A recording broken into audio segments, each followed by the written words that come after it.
Hello subscribers, this is yours truly, JBlue68, coming to you with yet another video. And before I get into this video, I want to say thank you to my subscribers. Thank you for subscribing to my channel, for liking, sharing, and commenting. Please continue to do so and tap the notification bell so you can get more vids like this as I post them immediately. Today is Wednesday, comic book day. It is March the 29th.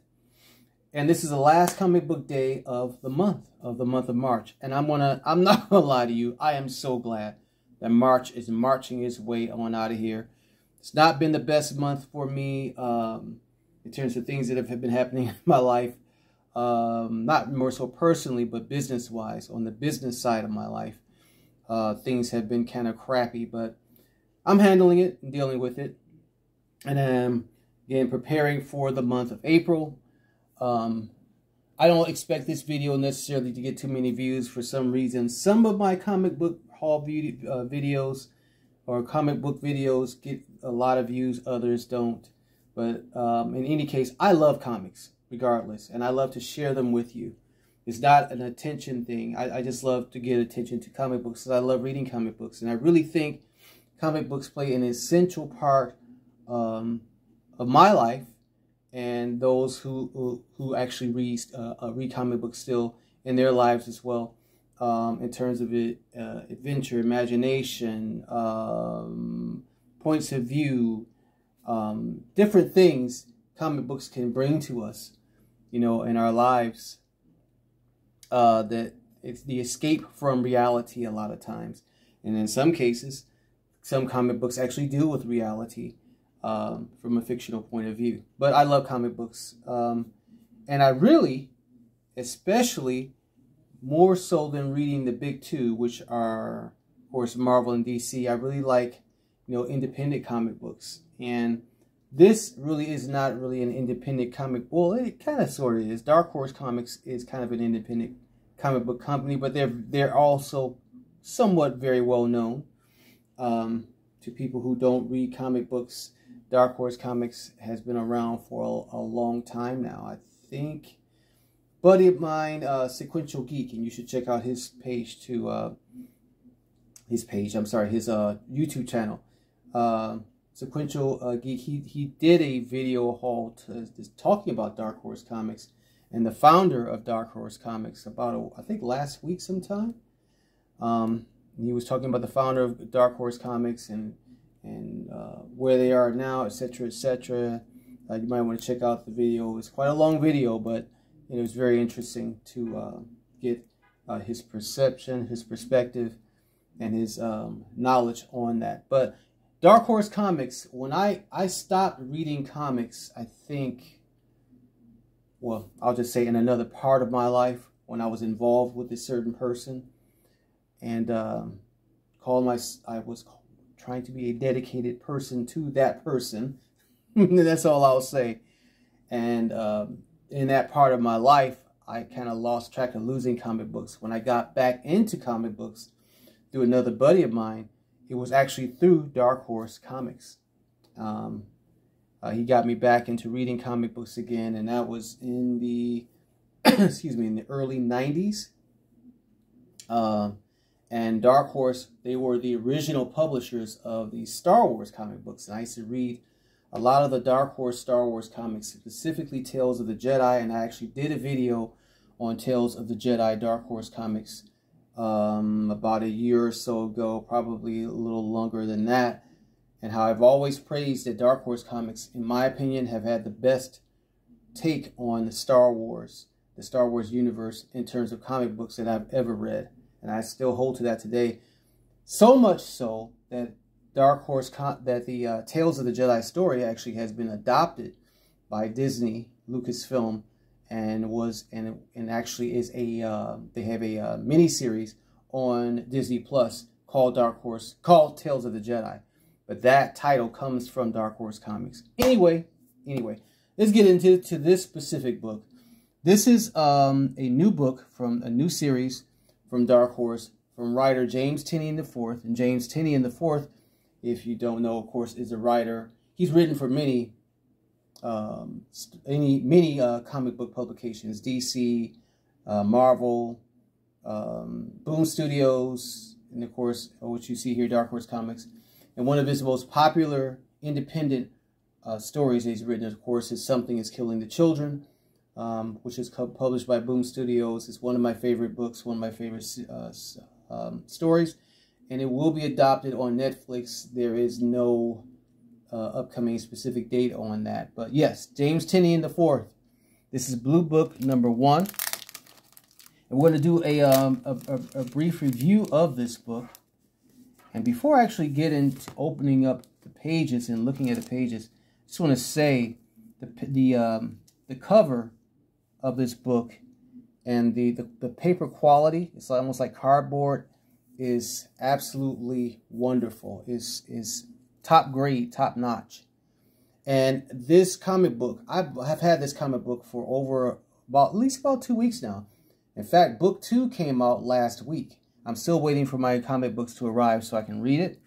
Issue number 2. And it still smells good. It has that new comic book smell. And like I said, I have this over a week now. I love the smell of books. I definitely love the smell of comic books. Okay. So this story, I read it and really liked it.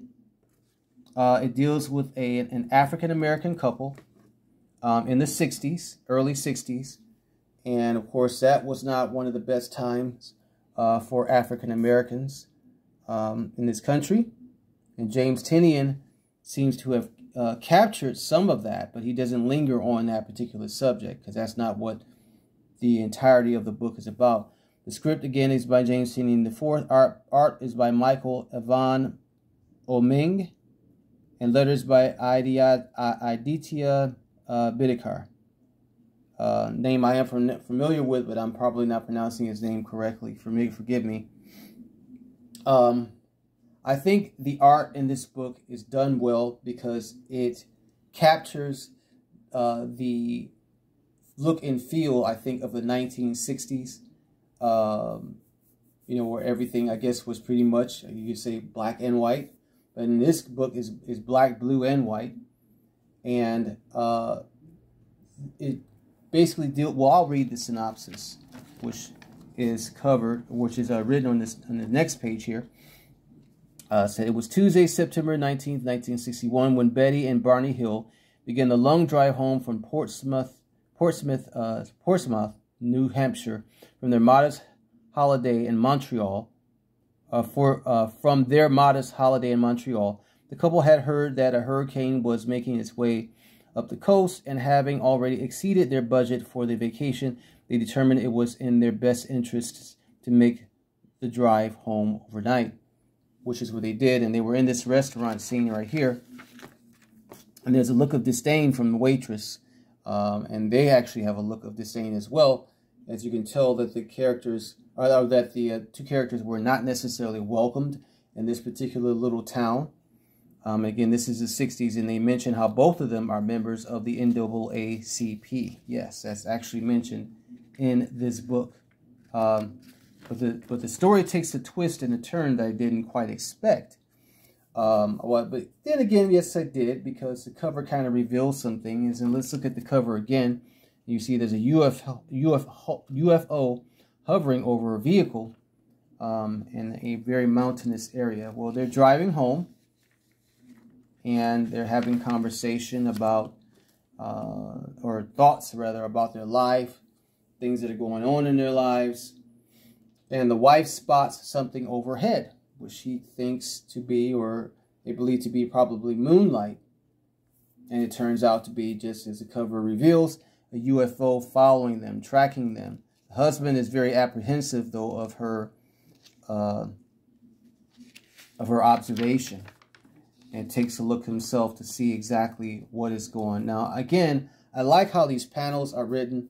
The story there's a lot of kind of a lot of dialogue in it, but the dialogue works with the story.